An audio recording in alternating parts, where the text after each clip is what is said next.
સમાચારમાં આગળ વાત કરીએ તો આજે યોજાશે રાહુલ ગાંધીની ચા નાસ્તાની પાર્ટી। રાહુલ ગાંધીએ 17 પક્ષને આમંત્રણ આપ્યું છે। સમાન વિચારધારાવાળા 17 પક્ષને આમંત્રણ આપવામાં આવ્યું, જેમાં રાહુલે ટીએમસી, એનસીપી, ડીએમકે, આરજેડી, સમાજવાદી પાર્ટીને પણ આમંત્રણ આપ્યું છે। સીપીઆઈ, સીપીએમ, નેશનલ કોંગ્રેસ અને આપને પણ આમંત્રણ આપવામાં આવ્યું છે। સંસદમાં આગળની રણનીતિ ઘડવા માટે આ પાર્ટીના આયોજનની ધારણા છે। બીજી તરફ વિપક્ષને એકજૂટ કરવાનો રાહુલ ગાંધીનો પ્રયાસ પણ જોવા મળી રહ્યો છે। મહત્વનું છે કે સંસદમાં આગળની રણનીતિ કઈ રીતે ઘડવી તેનું પણ ખાસ કરીને આયોજન કરવામાં આવશે। तो दिल्ली थी संवाददाता अजय यादव लाइव जुड़ाया है, तेमनी पासेथी वधु माहिती लईए। अजय, जिस तरीके से ब्रेकफास्ट पार्टी में राजकारण होगा और साथ ही राहुल जो तमाम दूसरी पार्टी है उससे एक करने का भी प्रयास कर रहे हैं, किस तरीके से देख रहे हैं आप इसे?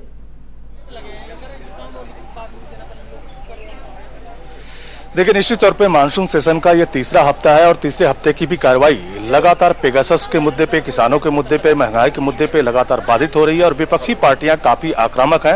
यहां तक कि सरकार की तरफ से कई बार संसद को चलाने की कोशिश हुई, लेकिन विपक्षी पार्टियां इस बात पे अड़ी हुई है कि पेगासस के मुद्दे पे संसद में चर्चा होनी चाहिए और खास करके कृषि कानून पे भी चर्चा होनी चाहिए। लेकिन फिलहाल कोई सहमति बनती हुई नहीं दिख रही है और इस बीच राहुल गांधी की तरफ से दिल्ली के कॉन्स्टिट्यूशन क्लब में 17 विपक्षी पार्टियों की एक बैठक बुलाई गई है, जिसमें एक तरह से उसका नाम दिया गया है कि चाय पे बेसिकली चर्चा, नाश्ते पे बेसिकली यहाँ पे चर्चा की जाएगी। लेकिन इसमें महत्वपूर्ण बात यही है कि राहुल गांधी काफी एक्टिव इस मानसून सेशन में दिखाई दे रहे हैं, जिसमें 2 बार अगर विपक्षी पार्टियों की बैठक में वो सीधे तौर पे गए थे, विजय चौक पे भी वो प्रेस ब्रीफिंग में आए थे, काफी एक्टिव दिख रहे हैं। और अब राहुल गांधी की तरफ से विपक्षी पार्टियों की एक बैठक बुलाई गई है, जिसमें माना जा रहा है कि मानसून सेशन को लेकर रणनीति बनाई जाएगी और साथ ही साथ पेगासस के मुद्दे पे और खास करके कृषि कानून के मुद्दे पे सरकार को घेरने की लगातार कोशिश की जाएगी।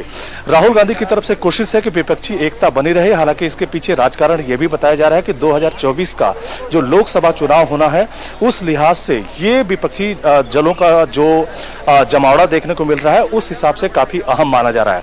हालांकि बीच में चर्चा ये भी है कि एक पैरेलल संसद हो सकता है कि अपोजिशन की तरफ से कॉल की जाए, क्योंकि अपोजिशन का आरोप है कि बार बार सरकार से कहने के बावजूद सरकार या बीजेपी पेगासस के मुद्दे पे, कृषि कानून के मुद्दे पे चर्चा के लिए तैयार नहीं है। तो ऐसे में जनता के बीच ये मैसेज जाना चाहिए कि विपक्षी पार्टियां इन सारे मामलों पे चर्चा करना चाहती हैं, लेकिन सरकार इस मामले पे चर्चा करने से भाग रही है।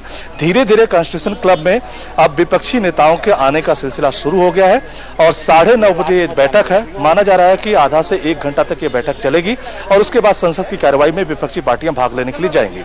जी बिल्कुल अजय, धन्यवाद इस તમામ જાણકારી के लिए। तो 9:30 વાગે જેવી રીતે તમામ પાર્ટી એકઠી થવાની છે અને સાથે જ મહત્વના મુદ્દાઓ પર સરકારને ઘેરવાનો પ્રયાસ કરવામાં આવશે।